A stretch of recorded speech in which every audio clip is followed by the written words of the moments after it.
your husband got my wife pregnant. Pay $100,000 in damages, you scum. On the day of my wedding. Suddenly, Victor entered the waiting room, making an unbelievable demand. His expression was one of pride. However, Victor Brown himself was unaware of the contradiction in his demand. It seemed that Nathan, who was next to him, had also noticed this. Is that really true? Yes. Why would I lie? Understand? Now pay the damages. However, we did not agree. Because we knew that that story was definitely a lie. Nathan and I couldn't help but laugh at Victor Brown's anger. My name is Judy Hill. 34 years old. Living a boring life while working as an ordinary office worker. Raised by ordinary parents, I lived as an ordinary person. I never ventured into tricky things and was carried along by those around me. Well, I can't really answer what is considered ordinary. Yet, I had a particular concern in life. That was my inability to get married. Most of my close friends, colleagues, and juniors at work were married and had families. But I missed the chance and was left behind. It was hard to invite friends to hang out on weekends because they all had families. So, on weekends, I would stay inside and just kill time watching recorded dramas and variety shows. When I saw piles of juice bottles and cans of alcohol, I felt an overwhelming sense of emptiness. Will I be alone forever? The thought of the future filled me with indescribable fear. But it seemed pointless to take action now. After all, no man would probably ever fall in love with me. I was almost giving up on marriage, living day by day. However, a turning point came for me. I found a boyfriend. He wasn't strange or violent. Just an ordinary, kind man. His name was Nathan. I met him through work. A new client came to the company where I work, and Nathan was the representative. Initially, our conversations were casual, but gradually we grew closer and started dating. Later, Nathan proposed to me. Hey. Should we get married? What? His straightforward proposal left me uttering a bewildered response. Looking at Nathan, he slowly met my eyes and smiled gently. I accepted his proposal. I was truly happy. I had almost given up, but to think I'd meet and marry such a wonderful man. A new life was starting. A new, happy life. As I reveled in these fluffy feelings, I imagined the days I would spend with Nathan. But I had forgotten about the only person in my life who wasn't ordinary. I have a sister close to my age. Her name is Sherry. Sherry has always been mean to me. As a child, she would take my toys or hide my things. She even broke my toys out of spite, even though it was my birthday. In elementary school, she intentionally ruined my homework by spilling juice. She also hid my pencil case and things borrowed from friends. Sis. Where did you put the book I borrowed from my friend? A book? I don't know what you're talking about. I always kept it on my desk. I haven't moved it. I told you, I don't know. It's sad that your friends lend you things only for you to lose. I never mishandled anything I borrowed. It was only natural, considering I was borrowing them. And our parents wouldn't touch my things without permission. So, it was obvious to think that Sherry had done something. Please, stop it. Give it back now. Ugh. So annoying. When I insisted strongly, Sherry reluctantly took out the item I was looking for from her desk. Here, isn't this what you want? You're so noisy. It's just one thing missing, don't make such a fuss. She threw the item at me. Even though I said it was borrowed, her carelessness made me anxious. Indeed, due to Sherry's actions, some items were broken or stained. And I had to buy replacements with my allowance. After Sherry's behavior worsened, I stopped borrowing things from others. But it seemed irrelevant to Sherry. She would use my manga and stationery without permission, returning them dirty. Consequently, many of my belongings had stains and dirt. We grew into middle and high school students. Sherry continued her harassment unabated. She should have found something else to enjoy. I pitied Sherry. However, one day in my second year of high school, an incident occurred. Shockingly, Sherry stole my boyfriend. A few days before I discovered it, I had lost contact with my boyfriend and was worried. Then, Sherry started fiddling with her smartphone in front of me with a smug look. I spoke to her without thinking much, as she seemed to want me to talk to her. "What are you doing?" Sherry looked at me as if she had been waiting for this moment. "Guess what I'm doing?" "I don't know." "Your boyfriend. He's really cute, isn't he?" "What?" I didn't understand what she was saying. I had shown her a photo of my boyfriend when we first started dating. But there was no way she had any connection with him. Wondering if she didn't understand his character, I was speechless. Then, Sherry showed me her smartphone screen. To my surprise, there was a photo of Sherry and my boyfriend, looking like a couple. "What? Why?" Sherry replied with a smug smile to my unexpected words. "I stole your boyfriend." "What?" "I found him on social media and he was so easy." "Your boyfriend, I've liked him since I saw his photo." It turned out that he hadn't been contacting me because he had moved on to my sister. He's not the kind of person to just move on. Then, what's this? Sherry proudly showed me their interaction on social media. I didn't want to see it. I didn't want to see it anymore. I scrolled through Sherry's phone to check if her story was true. There were messages from my boyfriend about liking Sherry and moving on from me. No way. See? He likes me, not you. So, don't talk about my boyfriend anymore. Sherry said this with a triumphant look. I was just speechless. Then, I immediately called my boyfriend. "What's going on?" "You started dating my sister." However, my boyfriend, seemingly indifferent to my confusion, said, "Well, yeah." "Why?" "Because Sherry is cuter and kinder than you." "No way." I couldn't believe my ears. "Sherry, kind? That can't be true." I wanted to deny it. But I was more shocked that my boyfriend had chosen Sherry. And thought she was kinder than me. I couldn't say anything. "What, is that it?" "Okay, then, I'm hanging up." "Wait, just a..." Bye.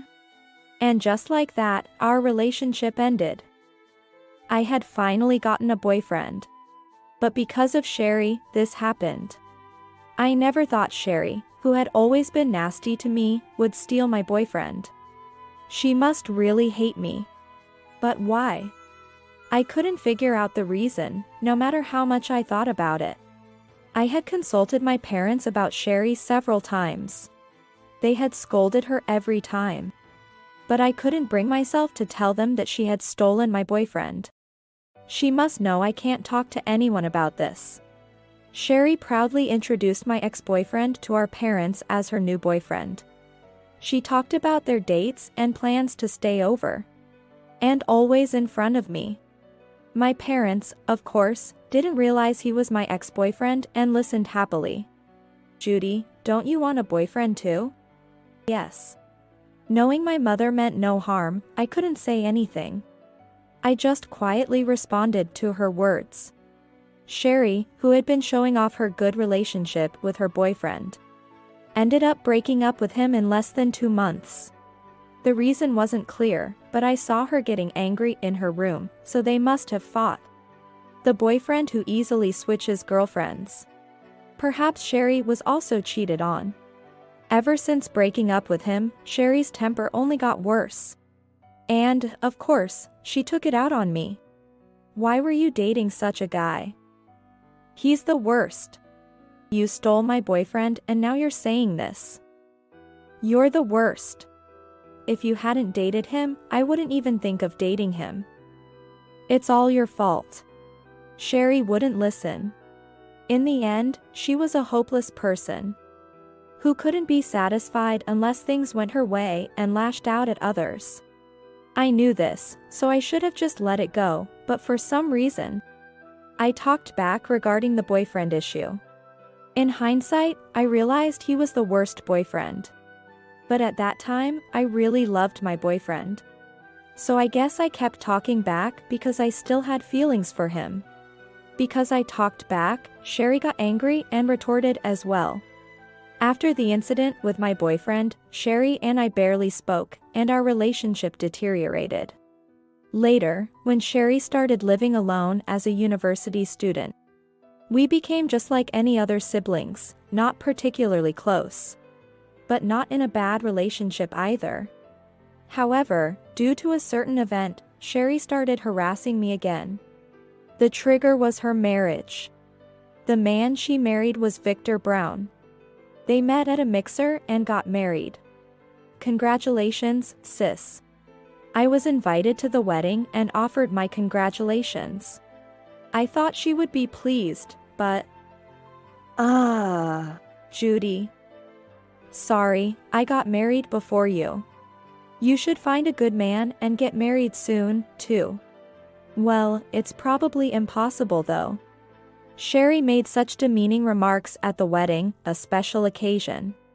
Wow, I really found a great guy. You should be thankful, you know? I didn't even want to invite you to my wedding. But I thought Mom and Dad might say something, so that's why you're here. Oh, I see. What? I said I invited you when I didn't want to. And you can't even say thank you? That's unbelievable. Sherry laughed out loud with her mouth wide open. Sorry. Because of this, I couldn't focus at the wedding. I couldn't even feel like celebrating. I ate while being swayed by the surroundings. And watched a video of memories made by Sherry and Victor's friends. Everyone was moved. But I couldn't remember what was shown in the video. Because Sherry's earlier words were stuck in my head. After that wedding, Sherry and I hardly talked anymore. I heard from Mother that Victor and Sherry are now living with them. Apparently, Sherry begged to live with them because their incomes were low. 5 years have passed since Sherry got married. Not wanting to meet Sherry and them, I only went back home for Christmas. Now, feeling depressed, I had to go back home to announce my marriage. Before going home, I talked to Nathan about Sherry several times. I don't think she'll be rude to someone she's meeting for the first time. But if you feel uncomfortable, please let me know, okay? It's okay. I'll accept anyone.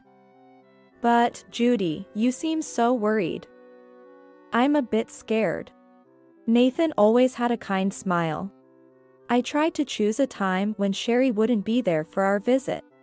But she insisted on seeing the man I was marrying. I didn't want to show him, but we'd have to meet eventually. Especially at the wedding, it would be awful to have her interfere. I calmed myself down and pressed the doorbell of my parents' house. Welcome. The front door opened, and my smiling mother came out. Come in, come in. Following my mother's words, we sat down on the living room sofa. I gently rubbed Nathan's back, who was tense. I had never seen him this nervous before. Will it be okay? Is he scared of Sherry? Or is he just nervous about talking to my parents? There were many possibilities, but I didn't know the answer. Good to see you. We've been waiting. Finally, Judy is getting married. I'm glad you found a wonderful person. Judy. My parents congratulated us on our marriage. Nathan's expression softened, and he returned to his usual self. I hoped everything would end without any issues. Just then, the living room door opened. So, they didn't let us off. I glanced towards the door, and there stood Sherry and Victor, smirking. Sis. Wow. He's actually a good-looking guy. Without greeting, Sherry sat next to Nathan and wrapped her arm around his. Hey. Sherry. Father tried to stop her, but Sherry didn't listen. There should be limits to what you can do, even with a sister's husband. I also tried to stop her, but Sherry tightened her grip even more. Nathan, looking troubled, started introducing himself in a gentle voice. I'm Nathan Hill. Nice to meet you. Your name is Nathan. Her familiarity was off-putting for a first meeting. I couldn't help feeling disgusted and frowned. Judy. Don't make such a disgusted face. That's rude. What? Judy, you got something to say? Sherry looked at me with a different, scary expression than the one she had for Nathan. Sorry. It's nothing. I thought it would be bad to escalate the situation, so I reluctantly apologized. My apology seemed to please Sherry and Victor. They surrounded Nathan, asking about how we met, who proposed, and why we decided to get married. That would have been fine, but their choice of words were too crude. I frowned again in discomfort, and Victor noticed. What's with that face? You're already unattractive, so stop it. I wondered why Victor was so harsh towards me. It was because Sherry was harsh towards me. He must think he can say anything to me. Indeed, I've come to think it's futile to talk back, so I don't. That probably makes him believe even more that he can say whatever he wants. In the end, my parents intervened, and our marriage introduction was over. Nathan and I headed home. Sorry for everything. It's okay. Are you all right? Even after such a terrible experience, Nathan was still smiling and concerned about me. I was genuinely happy, but at the same time, I felt unsure if it was okay for me to marry such a wonderful person. He's such a great guy. Maybe there's someone more suitable for him than me. But I can't bring myself to ask him directly. What should I do? With no one to consult, the preparations for our marriage went on. Half a year later, Nathan and I, having registered our marriage, were about to have our wedding ceremony. The solemn atmosphere of the venue, the beautiful dress, and the hair and makeup felt like a surreal experience. My heart was racing at the thought of this moment. Looking back at the past 6 months, my life had been miserable. Sherry, having eavesdropped on conversations between my parents and me, located the house where Nathan and I lived. Since then, she'd been making excuses to barge into our house. And it wasn't just Sherry. Victor would come into our house without any bad intentions, drinking and causing a commotion. Despite repeatedly telling them not to come to our house, they wouldn't listen. He would drink incessantly and make demeaning remarks at me. I can't believe someone like you got married. It's unbelievable you're Sherry's sister. Why are you so ugly? It's embarrassing to have a relative like you. I couldn't say anything back to Victor Brown's words. Say something. His sudden angry shout made me tremble, and he continued his verbal abuse. Ugh. Gross. I feel sick. I'm going home. He'd come, get angry on his own, and leave. Victor was probably just using me as an outlet for his stress. If I just endure it, it will eventually end.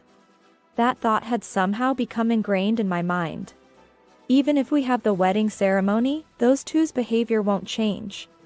Should we move? As I was lost in thought, the door to the dressing room opened. Judy, are you okay? When I turned around, Nathan was there, smiling kindly and checking up on me. Yeah. I'm fine. Thank you. During that brief moment, Nathan and I had a light-hearted conversation to ease each other's nerves. By the way. But as I was about to bring up a new topic, the dressing room door opened again. Startled, I looked over and saw a furious Victor and a crying Sherry. What could have happened? As I was stunned by their odd appearance, Victor shouted, your husband got my wife pregnant. Pay us $100,000 in damages, you scumbags." The moment I heard Victor's words, Nathan and I burst into uncontrollable laughter. Naturally, Sherry and Victor Brown were dumbfounded. "Hey. What are you laughing at? This is serious. Do you have any proof?" "Proof?" "Sherry told me." "If Sherry says it's true, it must be true." "Yes. Nathan got me pregnant." "How? How?" "Well." Sherry was perplexed by my question. Victor might call me vulgar, but what I wanted to know wasn't about that. "Sis, you can't get pregnant, right?" "What?" Sherry awkwardly averted her gaze at my words. "You drunkenly blurted it out when you barged into our house. Nathan heard it too, so it's not a mistake." "Oh, and you said you told Mom too, right?" "Let's check with her." "Wait. Judy. There's no way I'm going to let them make me the bad guy." I pushed past Sherry's attempts to stop me and called for my mother. My parents, Nathan's parents, and even relatives who heard the commotion crowded into the dressing room. In front of all these people, I boldly asked about Sherry's condition. Initially hesitant, my mother's attitude changed after I explained the situation. "Yes. Sherry can't get pregnant. She told me herself, and I even accompanied her to the doctor because she was worried." "Mom." It seemed that even my mother couldn't forgive Sherry for trying to extort money from us with a lie. She looked at Sherry and Victor with fierce anger. In the stunned dressing room, Sherry and Victor were clearly panicking. Well. Hey, Sherry. You can't get pregnant? Why didn't you tell me? I thought you'd leave me if I told you. You love kids. But you didn't have to lie. What are you going to do now?" Without apologizing to us, the two started arguing. The scene was pitiful. It seemed that Sherry had lied to Victor Brown. If Sherry claimed that Nathan had gotten her pregnant, it would overwhelmingly weaken the man's position.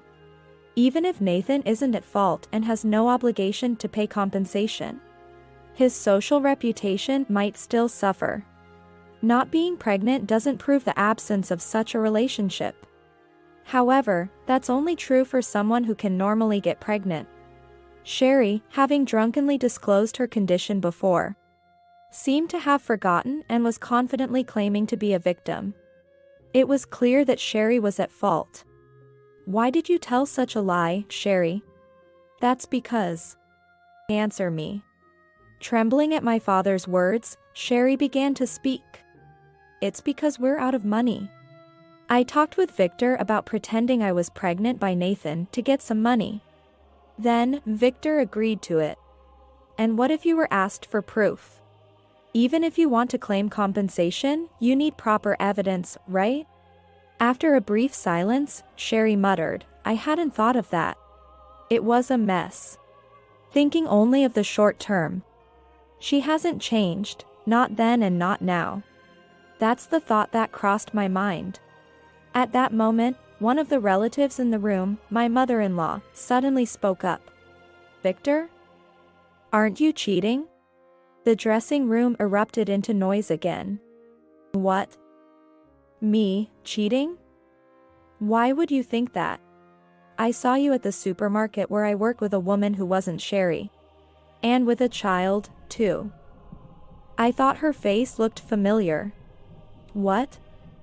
Is that true?" One shocking revelation after another was coming to light. I was speechless hearing all this. "Hey, what does this mean?" Well, no. This is unbelievable. You're the worst." Sherry, driven by anger, tried to break things in the dressing room.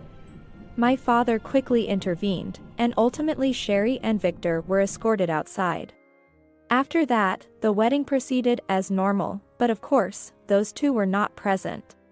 Thankfully, the ceremony and reception went smoothly without any issues. After the wedding, I asked my parents to keep an eye on those two. But I wonder how long that can last. The first thing we should probably do is move. Or maybe it would be better to consult a lawyer. I don't know where to start. But we need to act quickly. What if they barge into our house again like they usually do? They seem to bear a grudge against us, and it might not end well. Why are we being targeted when we've done nothing wrong?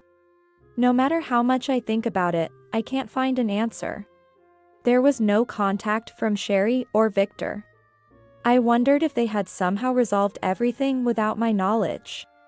But could it be that convenient? One day, while pondering this, our doorbell rang. Hesitantly, I peeked at the monitor and saw an agitated Victor. "Nathan, Victor is here." "Victor?" Nathan stood beside me and looked at the monitor. He seems pretty angry. What's bothering him this time? Even Nathan seemed quite wary of Sherry and Victor. He frowned deeply as he watched the monitor. Then, he said, "I'll go and listen to what he has to say." "Are you sure? Is it safe? We can't make any progress without taking action, right? Just in case, hide and be ready to call the police at any time." Nathan handed me his phone and walked towards the front door. "Yes. What do you want?" Contrasting Nathan's calm demeanor, Victor began shouting in a highly agitated state. I felt genuinely scared. "What do I want?" "Let me in." "That's not possible. We can talk here, can't we?" "Shut up." "Whoa." At Victor's shout, I heard Nathan's surprised voice. Then, with heavy footsteps, Victor forced his way inside. "Victor. What are you doing?" "Shut up. Because of your wedding, I'm in a huge mess. If it weren't for the wedding, my affair wouldn't have been exposed. It's all your fault." Presumably, Victor's affair was revealed by my mother-in-law, causing trouble between him and Sherry. First of all, it's your fault for cheating, isn't it? "Shut up. What's wrong with having a little fun? Acting like such a good guy?" With that, Victor began to recklessly knock down furniture and decorations nearby. "Hey. What are you doing?" "Call the police." "Call the police." "Go ahead, call them if you think you can." "Like you could." At this point, Victor was unstoppable. I hurriedly called the police.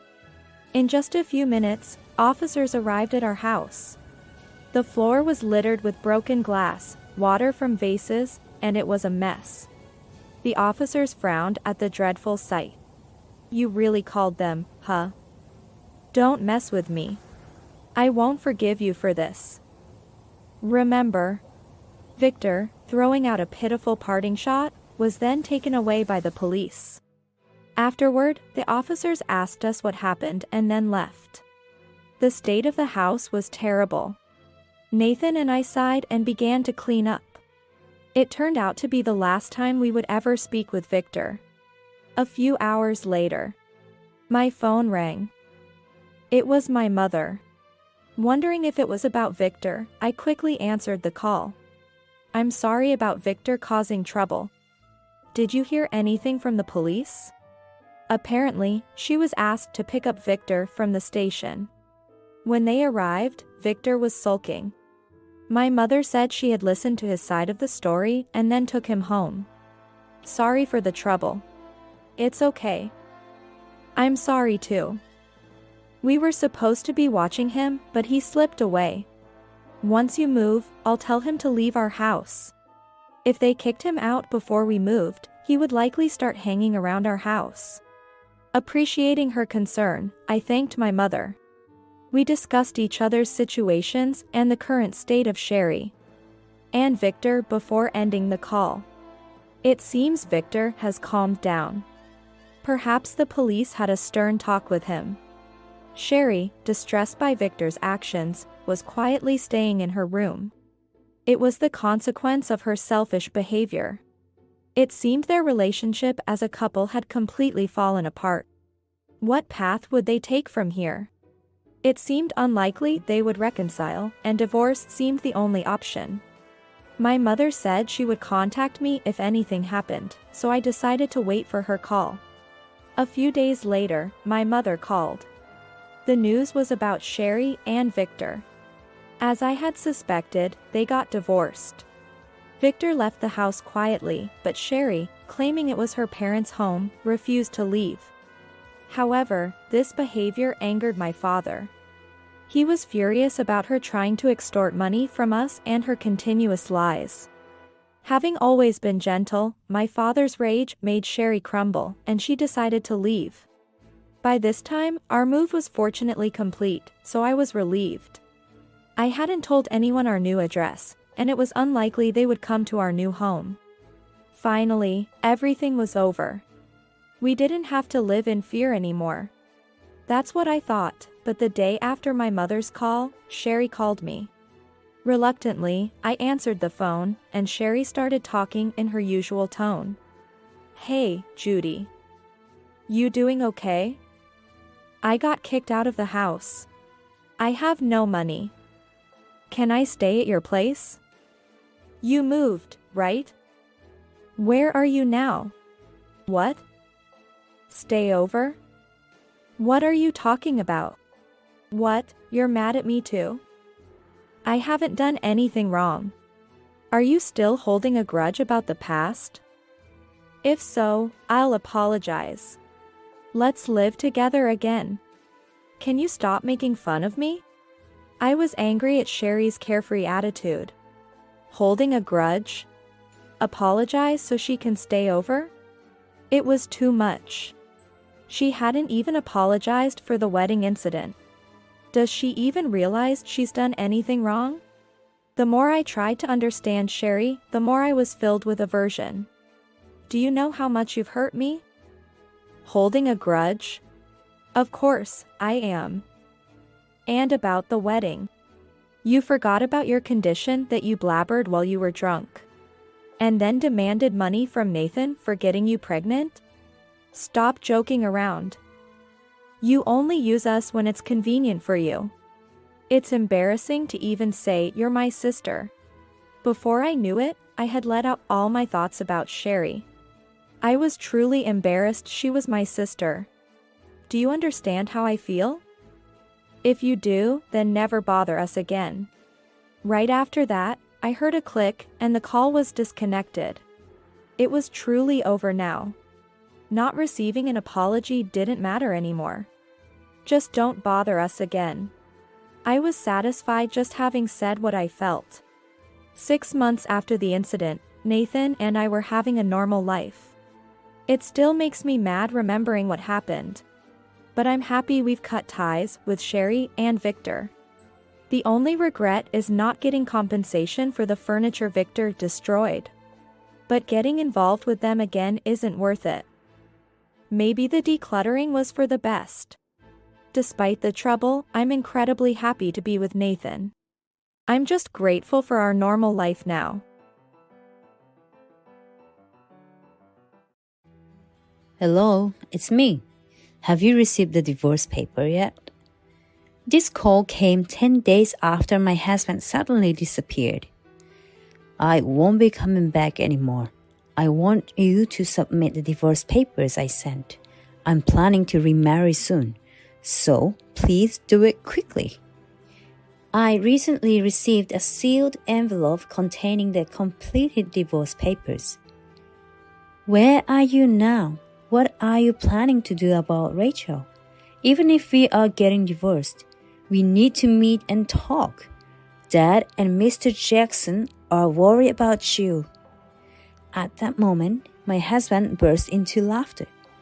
I'm tired of being considerate towards your father and the boss. If I stay there, I'm going to have to be petty for the rest of my life, right? I'm sick and tired of it. I'm not your slave, you know. I was shocked. I never thought my husband felt that way. I'm not coming back. I'm not afraid even if I lose my job. A business partner has recognized my abilities and offered me a job. I can finally live a free life. As I grew increasingly despairing, my husband's voice was incredibly cheerful. Then a woman's voice came on the phone. Madame, please forgive us. Our love is real. Please don't look for us. I'm pregnant. Shocked, I then heard my husband deliver the final blow. That's how it is, so I'm sorry, but I don't need Rachel. Take care. Even after the call ended, I couldn't move for a while. I don't need Rachel. What? My hands were trembling. Even if God forgives my husband, I will never forgive him. I called my father, gripped the voice recorder tightly, and ran towards Mr. Jackson's company. My name is Emily, 34 years old. I work as an architect in my family's construction business. I have a family of 3 with my husband Brian, who is a year older than me, and our 4-year-old daughter Rachel. Our family home, which has been running a construction business for generations, is just a 5-minute walk from our house. When I grow up, I'll be an architect. I'll design and you build it, Dad. Sure.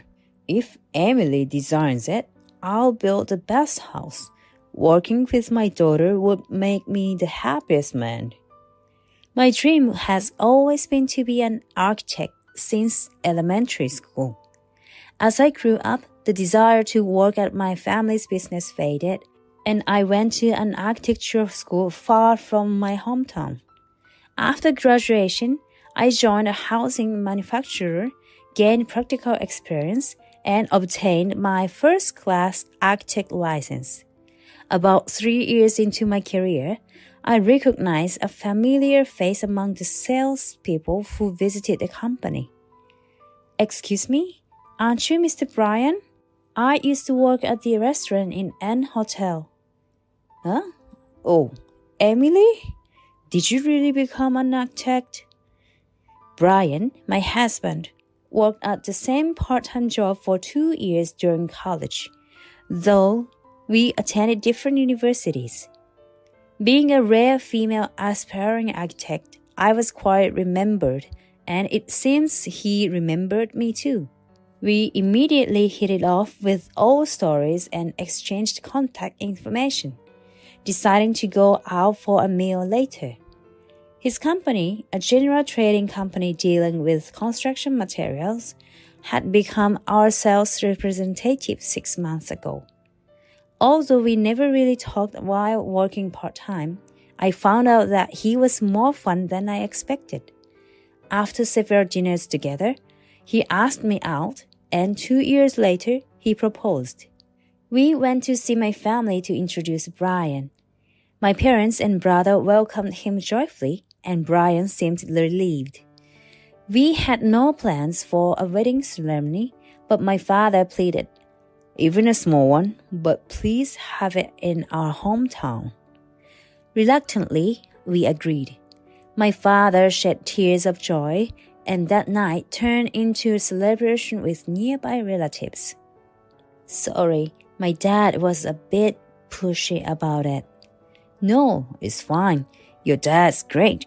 I could really see how much your family loves you. My parents were toxic. I'm envious. On the way back by the car, Brian hesitantly talked about his family. During our relationship, he rarely spoke about his family. My family home is gone now. My mom passed away 5 years ago, and my dad went back to his hometown. My sister is already married and lives in another state. Huh? We're going to see your father, right? Yeah, I've reserved a place near where my dad lives. I'm planning to invite my sister there too. My father-in-law used to get drunk and violent at home from Brian's childhood. He would yell and sometimes hit his mother. Although he was diligent at work, he'd start drinking as soon as he got home. My mother-in-law never left him.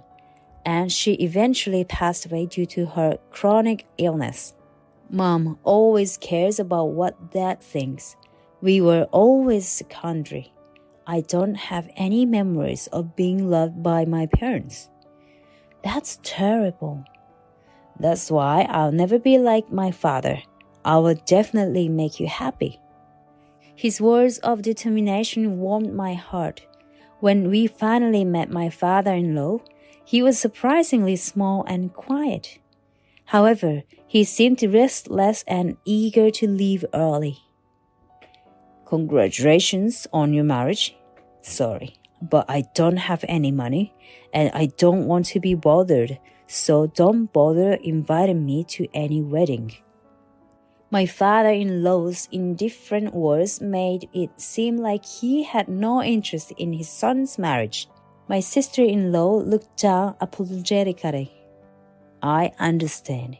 We're not planning to have a wedding ceremony, so don't worry. Although we intended to talk about the wedding ceremony, Brian didn't seem to want to bring it up anymore. He smiled, but his voice sounded very sad. I gently gripped his hand under the table. His hand, gripping mine back, was cold and trembled slightly. At that moment, I vowed to myself to make Brian happy and to be his greatest supporter. After getting married, I discovered Brian had a peculiar habit. Brian is not good with change and tends to run away from reality by leaving home when he is mentally distressed.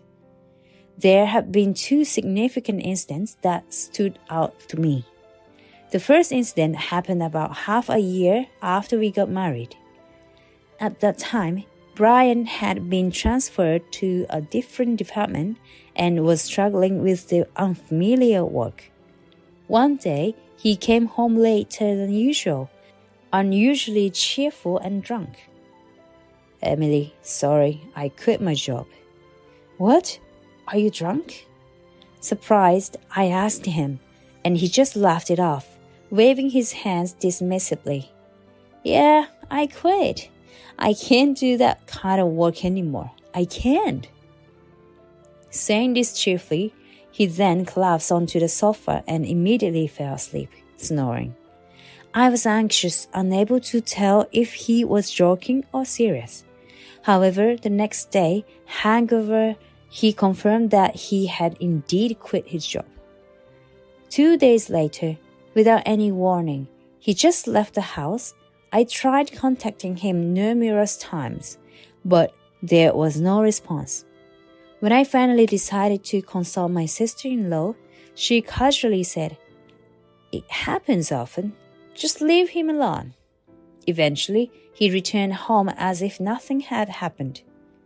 Sorry, with marriage and the department change, it was mentally tough. I needed some time alone to calm down, but I'm okay now. I was so worried. Please rely on me more when you're struggling. We're husband and wife, right? Yeah, I understand. Sorry. Looking back, there was also a time just before our wedding when I couldn't reach Brian. Maybe he was escaping reality due to the stress back then too. When anxious, he seemed to need time alone to sort out his feelings. Later, he was diagnosed with depression at the hospital after being considerably affected at work. Financially, we were stable since I was working, but the uncertainty of Brian's sudden departure always left me anxious. My mother had been my confidant, and one day my father made a suggestion. "Hello, I heard from your mom. How about you and Brian come back here for a while? A change of environment might be good. We are here to support and watch over you both." The kindness in my father's words, after all the worry I had been through alone, warmed my heart. When I told Brian, he responded positively. It might be better than staying here. Thinking of Brian, I decided to quit the company I had worked at for 6 years and return to my hometown. When we moved back, my dad had already found us a rental house near our family home. I took some time off work on gone walks and drives to local tourist spots with Brian. Being in a nature-rich area, he seemed to gradually regain his spirits. One day, while having dinner at my parents' house, my father said, "Brian, you used to work in building material sales, right? I know someone who's looking for a salesperson. Would you be interested in trying out?" "Really? If I can, I would love to. Thank you." My husband's eyes sparkled with the prospect of returning to work. My dad, delighted, immediately called Mr. Jackson of the building materials store. "He's got time tomorrow. Let's go together and talk to him." "Wait, Dad, why are you coming too?" My dad was probably worried, but Brian seemed more at ease with him accompanying us. The next day, he returned from the interview in high spirits. "I'm home. I start working there next week. It seems like a really family-friendly and comfortable place." "Mr. Jackson is a nice guy, right? Take it easy and learn the job at your own pace." Both the boss and your dad said the same thing. "Everyone is so nice here. I'm really glad we moved." Seeing Brian regain his happiness made me incredibly joyful. He became brighter and more cheerful as he started working. Everyone knew about his depression diagnosis, so they were kind and considerate, but most importantly, he enjoyed his work. You know, I think the countryside suits me better. Everyone's kind and things are going well with their clients. Maybe this is where my talents really flourish. What talent? The talent of being a capable salesman, of course. I was heartened to see him joking like that. When the time felt right, I also returned to work at my family's business. A year later, I found out I was pregnant, and Brian and my parents were overjoyed. Everything seemed to be going well. Then, a second shocking incident happened. Brian left for work and never came back. His phone seemed to be off, unreachable. Again, that was my honest feeling. How many times will this happen? I was angry that he left without a word, and I felt a sense of worthlessness. And now, with a baby in my belly, in a panic, I called Mr. Jackson, and his response surprised me. "Huh? He's been off work for the last 4 days. I thought you guys were going somewhere." "Huh? Oh, I see. Sorry." Unexpectedly, this time he had properly informed his workplace. It might be different this time. Trusting Brian, I waited, and he returned after the holiday with a charm for a safe childbirth.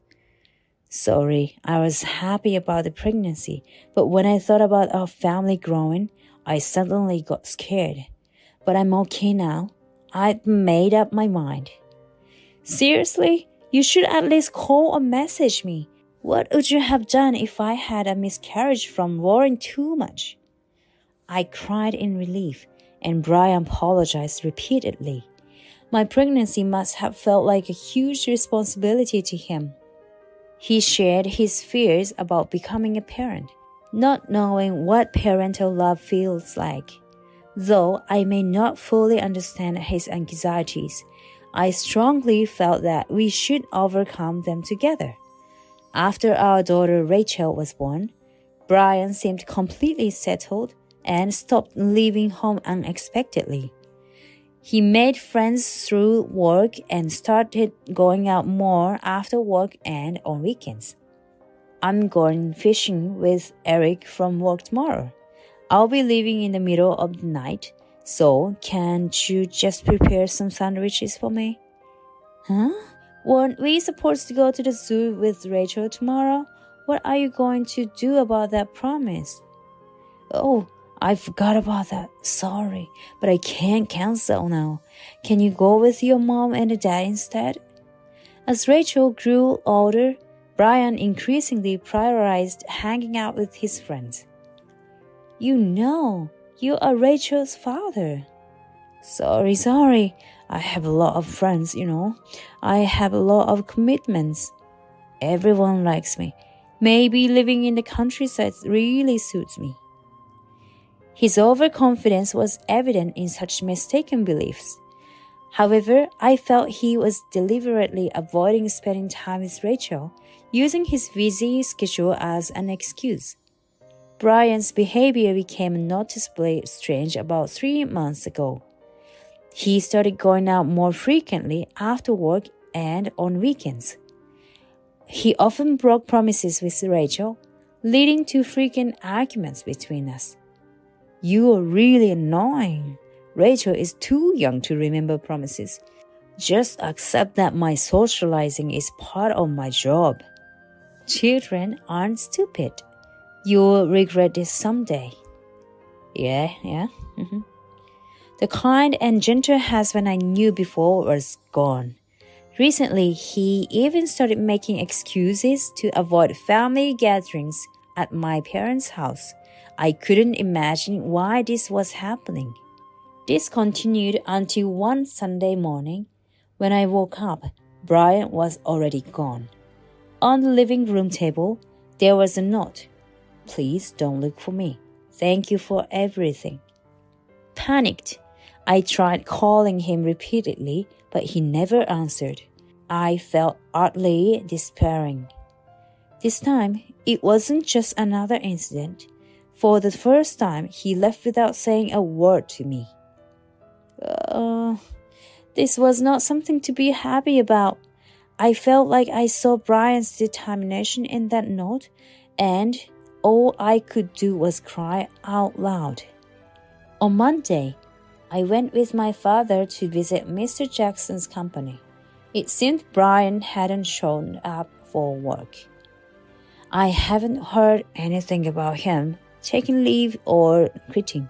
He was working normally on Friday, but what? Mr. Jackson hesitated, looking uncomfortable. Please stay calm. A new female employee who was absent without notice along with Brian has also been missing since yesterday. His unexpected words made me gasp. Did Brian say anything to you the day before he disappeared? Huh? I panicked for a moment. The day before? What was it?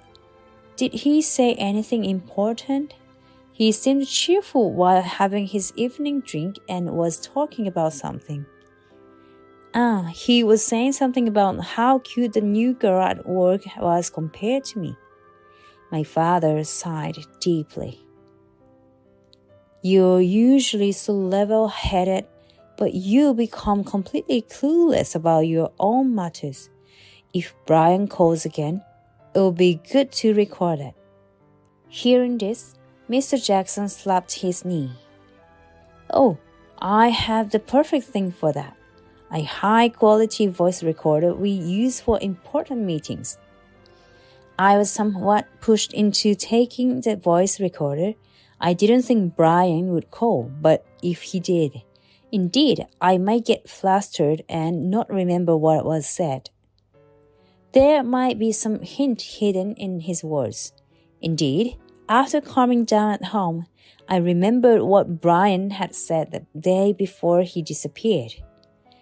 The new girl at work is just 20, really pure and cute. I think I'm the type who can succeed in the countryside. I want to start life over again with someone like her. So, Brian had clearly talked about his plans for the future the day before, smirking at my reaction. Since then, I practiced recording calls with the voice recorder, preparing for whenever he might call next. This time, I wouldn't miss his true intentions. 10 days later, a call from Brian came. My heart raced. Calm down. I switched the call to speaker mode and started recording just as I had practiced. Hello, it's me. Have you received the divorce papers yet? Hearing Brian's voice for the first time in 10 days sounded like he was taunting me for being so exhausted. Where are you? Leaving just a letter like that? I was worried. Sorry. I'm not coming back anymore. I need you to file the divorce papers that I sent you.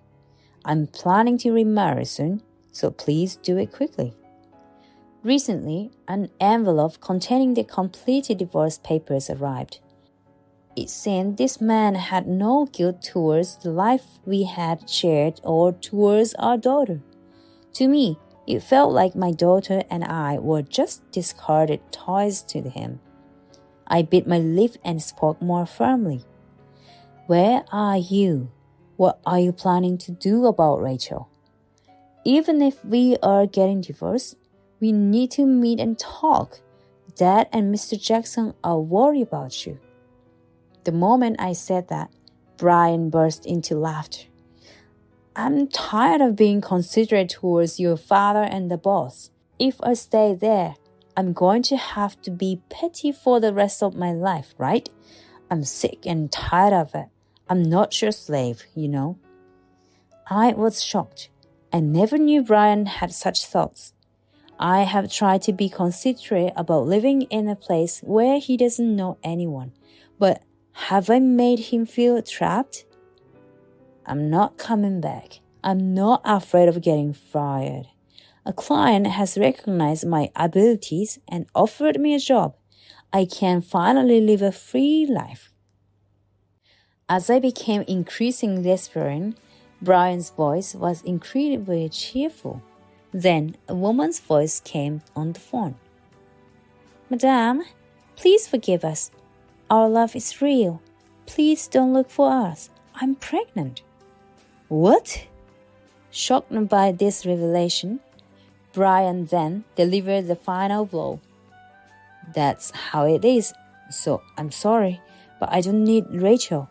You can raise her on your own, right? Take care. Even after the call ended, I couldn't move for a while. He doesn't need Rachel. My hands were trembling. Even if God forgives Brian, I will never forgive him. I called my father, gripped the voice recorder tightly, and ran towards Mr. Jackson's company. Since Brian left, I had been reflecting on our 7 years of marriage. There was something both of us had never realized.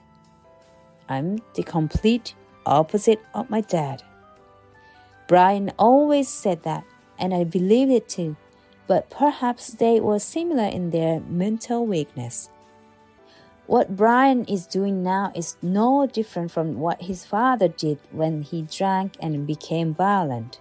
He is trying to alleviate his accumulated anxieties and frustrations by abandoning us. With these thoughts, I arrived at Mr. Jackson's company where my father and the parents of the missing Sarah were waiting in the president's office. Emily, these are Sarah's parents. We'd like you to let them hear the recording as well. I understand the feelings of parents worry about their missing daughter. The woman, who was rumored to be the other woman, was thought to be serious and naive. Given her age of 20, it might have been Sarah's first romance. I'm sorry for my daughter's behavior. She was always just a serious girl. Sarah's parents, with pale faces, bowed their heads in apology, and I bowed in return. I'm sorry, too, for my husband's actions. This might be shocking for you, but with that introduction, I played the record phone call for everyone to hear. When Sarah's voice came on, her father slapped his thigh in frustration. That naive fool! I'll drag her back home if I have to. Sarah's father was furious, turning red with anger, while her mother collapsed in tears upon learning of the pregnancy. He mentioned a client. I'll check with the contacts he was handling. Mr. Jacob called Brian's clients, but none of them knew anything about the story he had mentioned. The person in charge might be cooperating with him, so I'll inquire higher up. Probably one of these big branches, right? My father had always been a people person, easily making friends with anyone, regardless of seniority, since his student days. Especially among business owners, his network was surprisingly extensive. Don't underestimate the power of rural networks. In about an hour, we discovered the client Brian was referring to, which branch he was supposed to be employed at, and where he was living were quickly identified. Needless to say, by the end of the day, the employment offer to Brian was withdrawn.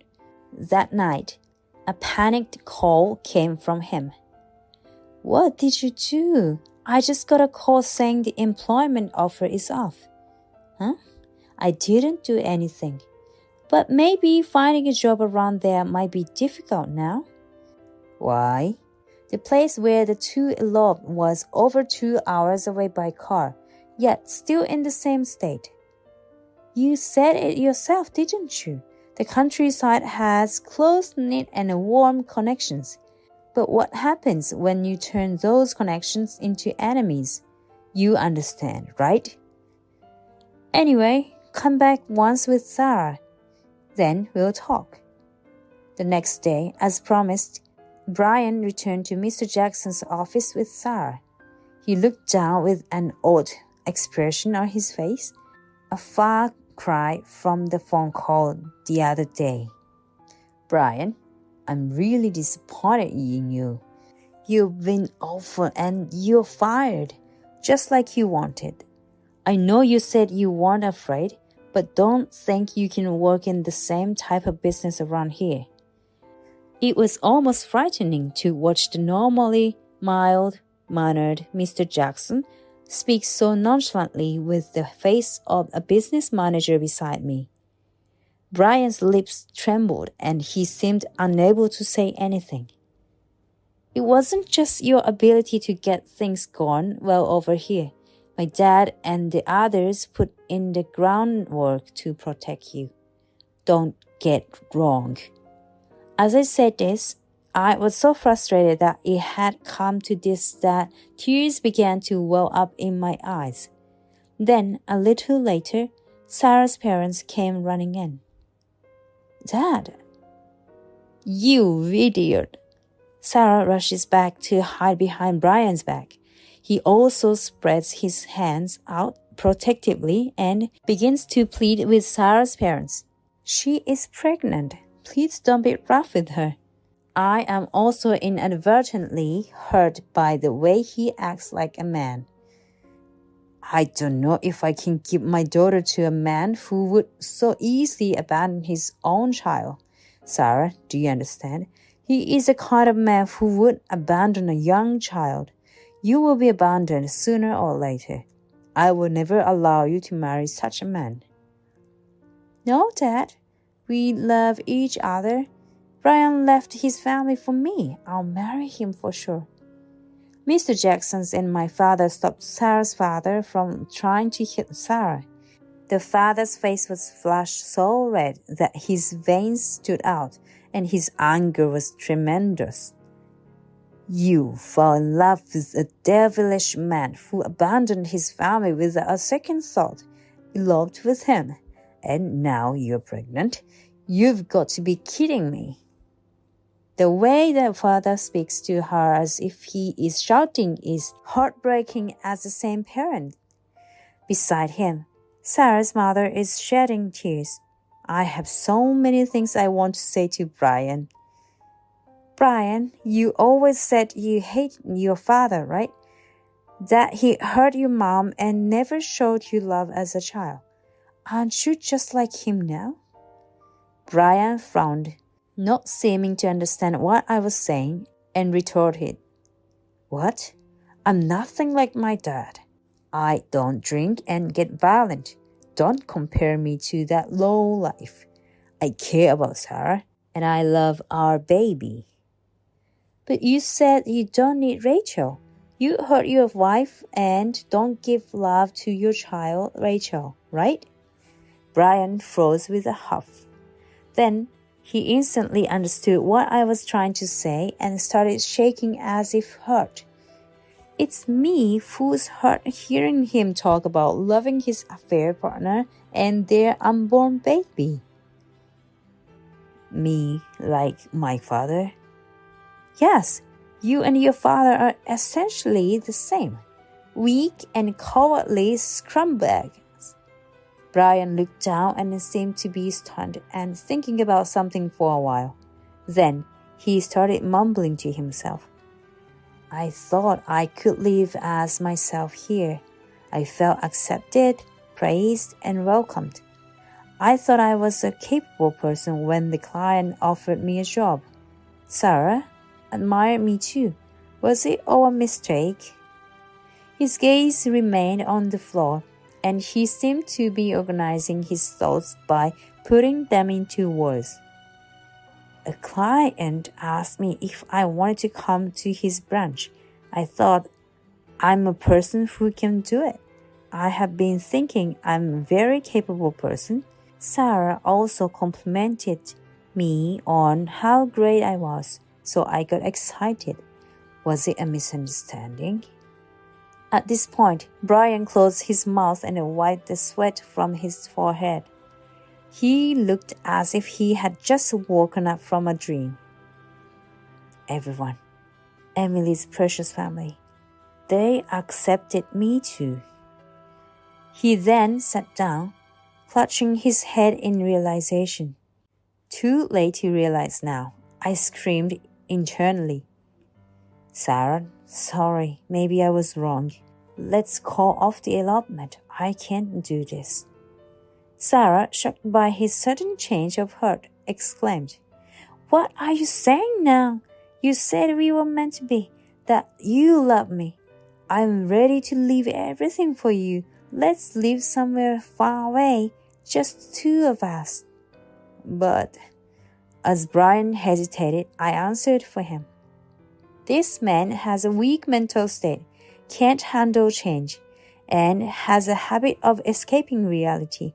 If you go to an unfamiliar place, he might just leave you and the baby behind. It's typical behavior for him. Sarah looked at Brian in shock. Then Sarah's mother, who had been silent until now, tearfully pleaded. You deserve to be happy. Happiness can't be built on someone else's unhappiness. Imagine this man leaving you and your baby behind. Brian wouldn't do that. Face reality. Look at his wife right now. Their daughter has been abandoned, and you are complicit in this suffering. But, confronted with her mother's intense words, Sarah finally looked at me. Seeing my exhausted state, she collapsed to her knees, crying. Despite my resentment, watching her parents, I couldn't help but see my grown-up daughter, 20-year-old Sarah. Unbelievably, Brian then turned to me for support. I finally realized it. You were the one who understood and supported me, despite my weakness. I'll break up with her. Please give me another chance. Mr. Jackson, let me work here again. Before I could respond, Sarah stood up and slapped him hard. The sound echoed, and Brian staggered. You finally woke me up. I can't believe I was with such a worthless man. We are breaking up. Expect a claim for alimony and child support. Sarah, though still crying, had a newfound determination in her eyes. She approached and apologized to me. I've done something unforgivable. I'm truly sorry. I will definitely pay the compensation.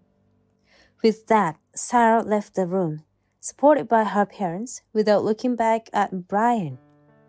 I really messed up. I shouldn't have gone along with her. From now on, I'll only care about Emily and Rachel. I won't do anything this stupid again.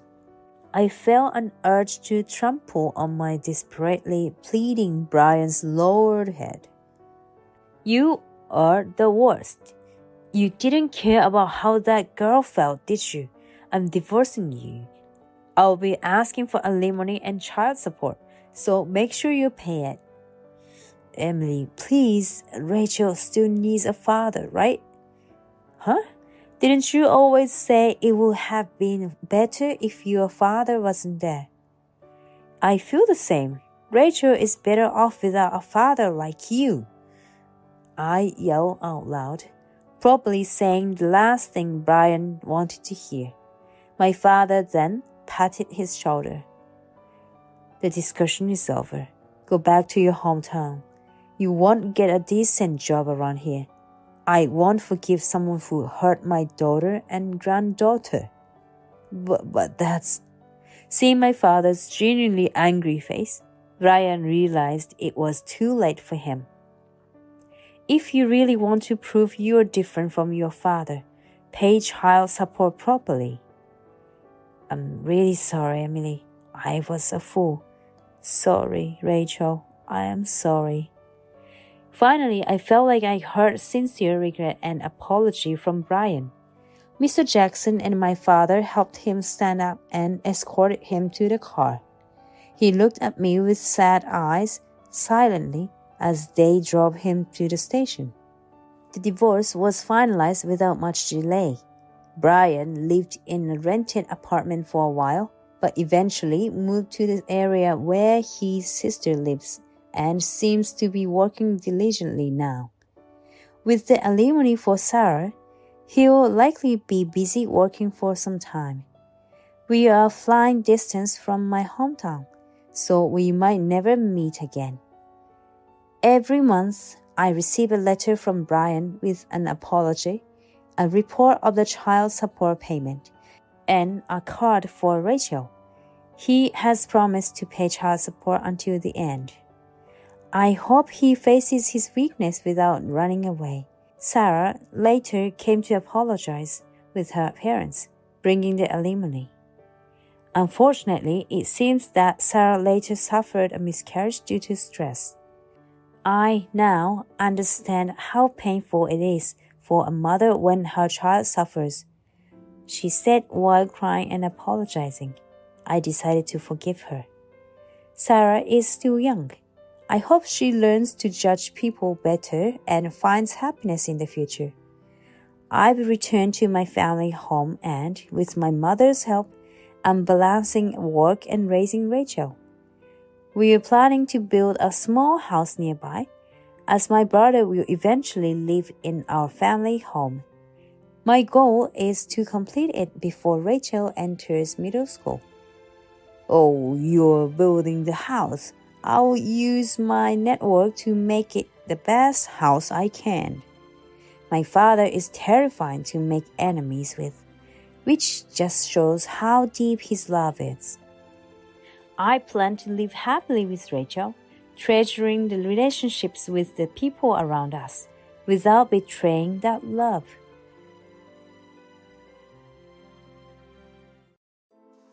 Don't worry, she won't wake up for a while.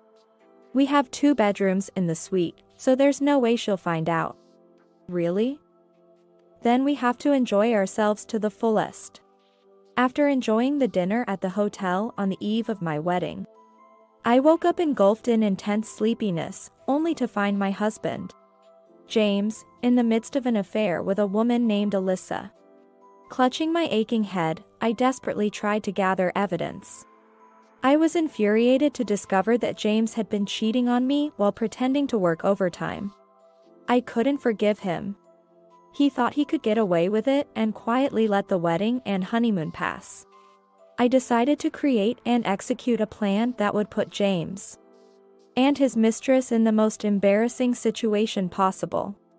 I, Kathy Stewart, a 38-year-old municipal office worker and the protagonist. Living a routine life of work and home, I found it hard to encounter new people. Until now, I lamented the lack of opportunities and interests. However, a friend introduced me to a man named James Stewart. Kathy. I like you. Please go out with me. Me? Oh, definitely. I'd be delighted. Although I didn't find him particularly handsome or my type. His sincerity attracted me, and we started dating. I thought I would never meet someone who loved me so much for who I am. As our relationship was aimed at marriage, James had already arranged everything for the wedding and honeymoon. But the troubles that arose with the bookings are unforgettable. James was a bit careless with money and often failed to prepare payments on time for the wedding venue and travel agency. He always made excuses and did nothing unless I prompted him. You need to deposit money in the account for the payments to go through. I've told you several times to do it before the deadline, haven't I? I couldn't help it. I didn't have time to go to the bank because of work. Then you should have discussed it in advance. Or transferred the money online. Why didn't you consult with me? I'm swamped with work before the wedding and honeymoon. I'm not as free as you are. Despite occasional disputes, we somehow managed the preparations. As the wedding approached, the final arrangements, including guest lists, gifts, and menu confirmations, became intense. Sometimes, I had to go to the venue for meetings, which often didn't go smoothly because James would cancel at the last minute, citing work reasons.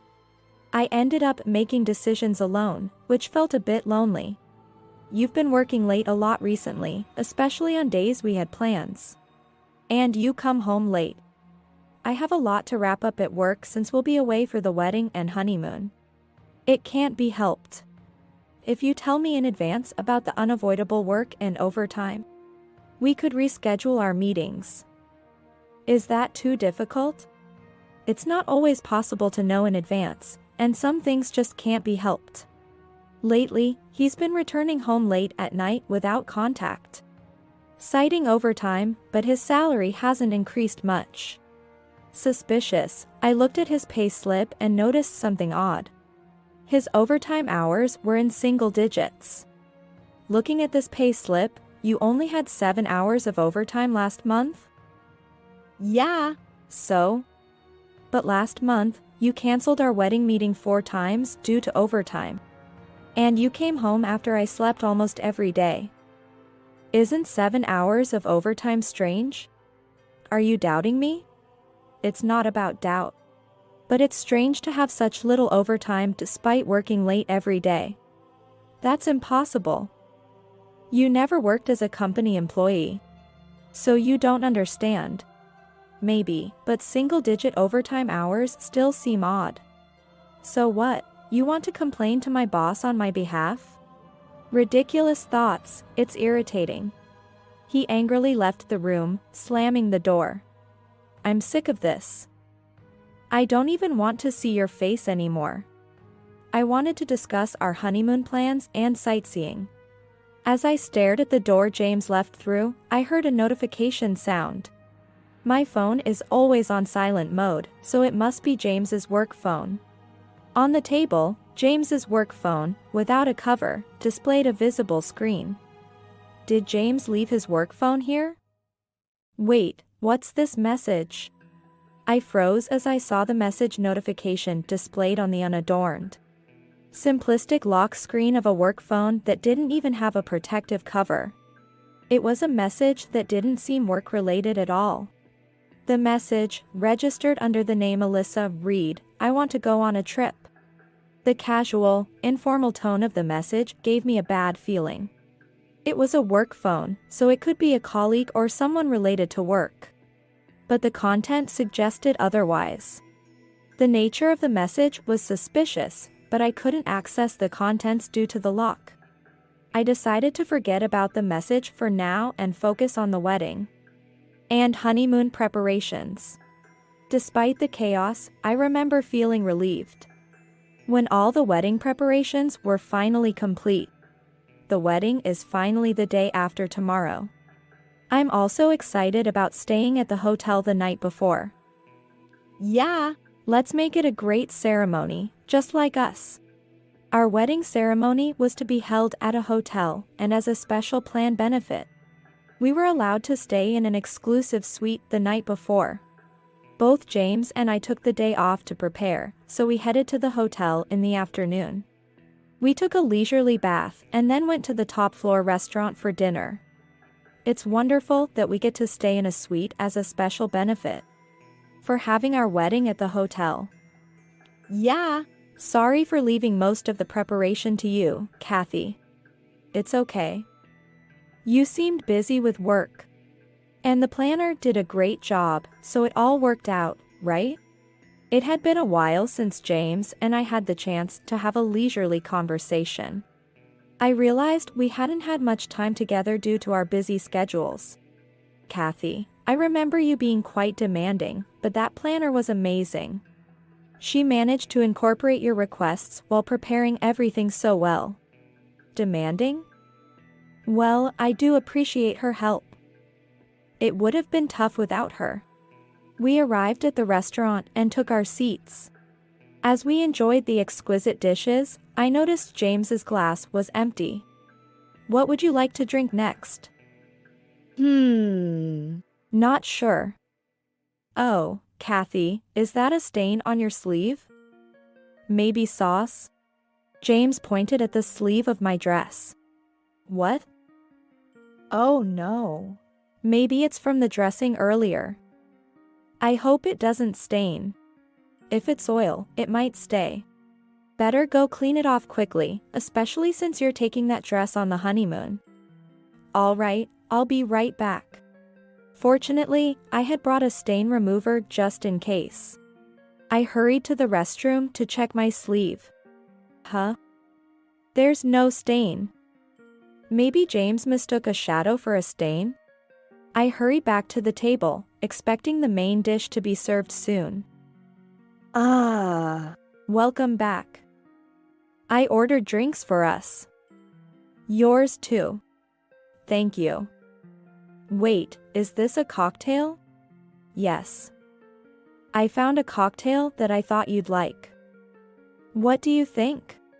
It's nice of you, but remember, we decided not to drink alcohol today because of the wedding tomorrow. Did we? But one drink should be fine, right? Please try it, it's special. Reluctantly, I took a sip. The cocktail had a beautiful gradient of orange and yellow. A refreshing taste with orange flavor, not too sweet, and a hint of herbs. Delicious. Not too sweet, with a refreshing herbal taste. You really know my preferences, James. I knew you'd say that. You think I don't know what you like? My apologies. What are you drinking? This? It's also a cocktail, but I think it's a flavor you wouldn't like. Really? Usually, James would offer me to taste his drink, but this time, he subtly refused. After a leisurely meal, we returned to our room. And I was suddenly overcome with extreme sleepiness. I had wanted to enjoy the suite more, but I couldn't resist the urge to sleep and collapsed on the bed. Sorry, I'm really sleepy. I'll just take a shower and go to bed early. Understood. You've been busy with the wedding preparations lately. Rest well for tomorrow's big day. It was quite early, before 8 p.m., when I went to bed. When I suddenly woke up and tried to get up, I heard voices. At first, I thought James was on the phone, but then I felt a slight headache. I went to grab some headache medicine from my pouch and felt something was off. Could there be someone else in the room? But who? This suite was provided by the hotel for just the two of us. It seemed odd that someone else would be present. Really? Is it okay? Your wife is sleeping, right? It's fine, she won't wake up for a while. We have 2 bedrooms in the suite, so she won't notice. Is that so? Then we must enjoy ourselves to the fullest. I heard a woman's voice clearly, realizing this wasn't a phone call. Another woman was in the suite with James. I remembered the hotel staff mentioning that the suite had 2 bedrooms. Clutching my aching head, I quietly took my phone and headed towards the other bedroom. I captured their affair on my newly purchased smartphone for our honeymoon. The latest model captured their actions clearly in the dark. It was 9:30 p.m. Thinking it was still early enough to act, I recorded a video and quickly contacted someone after returning to my bed. I contacted my parents, my in-laws, and James' boss. Grateful that I had their numbers from a previous gathering, I sent the video of their affair to them with a message. My parents and in-laws replied immediately, saying they would come to the room to talk. However, I anticipated the worst-case scenario. A sudden confrontation might lead James to deny everything. A well-planned approach might cause more damage in the long run. I asked my parents and in-laws, who were also staying at the hotel, to wait for me in the elevator hall on the suite floor. As I looked around the bedroom, I noticed that James's and his mistress's clothes were carelessly discarded near the bed. I carefully gathered them and locked them away in a nearby safe. I locked the safe haphazardly, making sure they couldn't retrieve their clothes. The suite's large size worked in my favor, as neither of them noticed me awake. All I could hear from the bedroom where they were enjoying themselves were James's and his mistress's voices. They were oblivious to the fact that I was awake, that their affair had been discovered, and that both sets of parents were on their way to the room. After moving my belongings, I hid in a closet near the door and started fiddling with my phone. Hiding in the closet, I played the sound of a fire alarm at high volume from my phone. Hey, is that a siren from outside? What's that noise? Hey. That's the sound of a fire alarm. Is the hotel on fire? No. I don't want to die yet. It's okay. I won't let you die. They panicked and rushed out of the room. After confirming they had run a few meters down the hallway, I closed the door and overheard their conversation from outside. Wait, isn't it a fire? But we just heard the sound of a fire alarm, right? It seemed they had finally realized what was happening. Hey, James, what's with that outfit? And who's that girl next to you? That's not Kathy, is it? Who is she? What? The fire? What are you talking about, being half asleep? Do you realize how you look? Realizing their situation, the two of them began to panic. Noticing their undignified state of just holding towels, surrounded by both sets of parents. What's this? James, what's going on? I don't know. Did you deceive me? Having my parents and in-laws waiting by the elevator was the right move. And why are my dad and mom here? And Kathy's parents too? Didn't you know? As family, we were staying at the hotel on the eve of the wedding. What? I didn't know the family was staying at the hotel. Anyway, sort yourself out first. We'll talk after that. Ha! Yes, you're right. Sorry, I'll just go back to the room for my clothes. He tried to enter the room, but couldn't due to the auto lock. James frustratingly rattled the door handle, but there was no way he could open it from the outside. My phone. I can open it from inside. Wait, sorry, just a moment, please. Wait, James. Our phones are inside, right? What are we going to do? That's bad. Hey. Kathy. You're in there, right? Are you awake? Open the door, please. Hearing that James had drugged me to sleep made me even angrier. How could he say, "Are you awake?" Open the door, after making me sleep? I checked through the peephole to see James in a flustered state, almost naked, before opening the door. You didn't know your parents and mine were staying at this hotel? Of course, you wouldn't. You left all the wedding and honeymoon preparations to me. Hey. You knew and didn't tell me? I did tell you that our parents would be staying on a different floor. Maybe you didn't listen because you were always so dismissive. I thought so. Then the mistress started making a fuss. But now.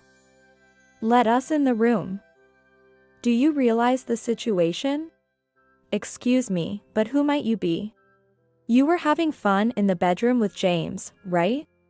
Panicked and ran out when you heard the fire alarm and now caught cheating, right? I'm Alyssa, dating James. Lady, you know what's going on, so let us in the room, please. Well, please come in. Now, Dad, Mom, and also father-in-law and mother-in-law, please come in. I invited both sets of parents into the room. Hey. My parents have nothing to do with this. That's not true, is it? We need an explanation. Kathy, sorry, but we're coming in. Yes, please come in. I also want to resolve this matter here and now. As they entered, James and Alyssa rushed to the bed to look for their clothes. Where are the clothes? No, my clothes are gone too. James, do you know? How would I know? Damn. So we're supposed to stay naked? Right. There were bathrobes in this room. At least we can wear those. They hurried to the bathroom, but it was too late. I had already taken the bathrobes and large towels while they were busy. No way, the bathrobes are gone? Hey. There are no bath towels either. No clothes, no towels, what's going on? I stood in front of them holding the bathrobes. Looking for these bathrobes? Hey. Hand them over. I'm starting to get cold. I'm cold, lady, give them to us, please. Ignoring their clamor, I walked into the bathroom with the two robes. The bathroom was left as they enjoyed it, with the bathtub full of water. But I submerged the robes in it. Hey. What are you doing? What are you doing to us, lady? Telling us to stay naked. People like you don't deserve anything in this room. Why don't you stay naked quietly? The two of them seemed to resign themselves and fell silent. Now, Kathy and James, and you. Alyssa, was it? Let's hear what you have to say. Surrounded by my parents and his in-laws, James looked smaller than I had ever seen. It was just a fling before the wedding, a bit of fun. That's a lie. James, you said we'd go on a honeymoon together. You were going to divorce after the wedding and then be with me. That was just a slip of the tongue. You should know the difference between a joke and seriousness. A joke, huh? Kathy told me that you hadn't been involved in the wedding or honeymoon preparations. And you've been coming home late every night. No. Work has been busy. James then whispered to me in a low voice. Hey, you've been ratting on me to your family? Don't you trust your husband? Telling on me, that's a dirty move. Who's playing dirty? Working overtime for just 7 hours. 7 hours of overtime? Kathy, what do you mean? My mother-in-law asked, looking puzzled. About 2 or 3 months before the wedding. James's return home suddenly became late. He said it was overtime. But his payslip showed single-digit overtime hours, around 7 hours every month. Coming home late at night with just 7 hours of overtime? That's strange. Still talking about that. Not all overtime hours get approved, you know? That's common knowledge for a salaryman. James was waving his hands frantically, his face red. Maybe it's time to be honest? I later asked James's company. And they said he's been leaving work on time every day for the wedding preparations. Could it be that he finished work on time and then? Yes, that's exactly what happened. He didn't come home after work, left all the wedding and honeymoon preparations to me. and spent his time enjoying himself with his mistress. Glancing at them, I noticed the in-laws had expressions like angry demons. James. Have you even thought about Kathy? Betraying someone who loved you, and you feel nothing about it? This betrayal is unforgivable. No, you shouldn't apologize, Mother. Then, my father slowly asked a question. James, if you were going to cheat, shouldn't you have just not married in the first place? Did you cheat because you prefer Alyssa here? No, it was just a moment of weakness. Lies. James said to me, my wife works at the city office and won't get fired. She'll always have an income. I wouldn't choose an old maid like her otherwise. You told me that. Hearing James's true thoughts from Alyssa's mouth, I couldn't help but sigh. James, now that it's like this, marry me. I can cook and I'll be a good wife. That's ridiculous. Alyssa, weren't you saying you're going to become an influencer? And not renewing your contract at my company? An influencer housewife? That sounds great. I don't care about being an influencer or whatever. I can't marry a woman who's just trying to leech off me. Listening to this ridiculous exchange between the two naked fools was giving me a headache. For the record, I'm not working just to support James. And I can't continue this marriage after such an incident. We're getting a divorce. Can't you reconsider? The wedding is tomorrow, and my boss is here. We can't just cancel it now, can we? He was still only thinking about himself even in this situation. Reconsider? No way. Do you even realize what you've done? I'm sorry, let's make up and start over, okay? Seeing James's behavior, my father intervened. Start over? Are you treating your marriage to my daughter like a game? Exactly. You think you can just apologize and reset everything when you're in trouble? It doesn't work like that. Eventually, the wedding scheduled for the next day was cancelled. And naturally, James was responsible for the cancellation fees. Alyssa had been aggressively pursuing James, apparently wanting to get married before turning 26, but James was planning to break up with her. The cancellation of the wedding and James' usual behavior at the company had already sparked rumors about his affair with Alyssa, a temporary employee. James was called into the office to discuss the recent commotion and his relationship with Alyssa. Despite his attempts to deny it, testimonies and eyewitness accounts exposed everything. As a result, James was transferred to a regional branch, but he couldn't stand it and resigned. However, his job search wasn't going well, his reputation preceded him, and he was being rejected in interviews. Alyssa didn't renew her contract and boldly started her activities as an influencer. Unfortunately, the internet is a tough place, and she was quickly labeled as a mistress. Recently, she's been posting online, desperately trying to gain attention and earn money. Even if it means igniting controversies, becoming a notorious figure of the times. One day, while I was handling customer service at the office, Alyssa came to the counter and started yelling. I came here because I heard James said you work here. It's your fault I can't work as an influencer. What can I help you with today? If there's no specific matter, I must ask you to leave. You're the one, aren't you? Writing about affairs and adultery online. You're living off our taxes and writing such things on that computer. I'm not aware of such things. Please, don't cause trouble for others. I signaled and called the security guard. Luckily, working in a department with frequent complaints, security quickly came to my aid. Let me go.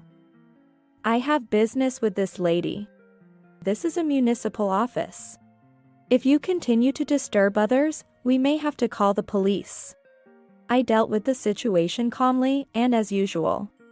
I never thought my training in handling complaints would come in handy in such a situation. After that, Alyssa stopped visiting me, which was a relief. I continued working at the city office. It's busy with work every day. But being busy helps me forget about the divorce and the whole debacle. One day, an old friend from university contacted me, wanting to introduce me to someone.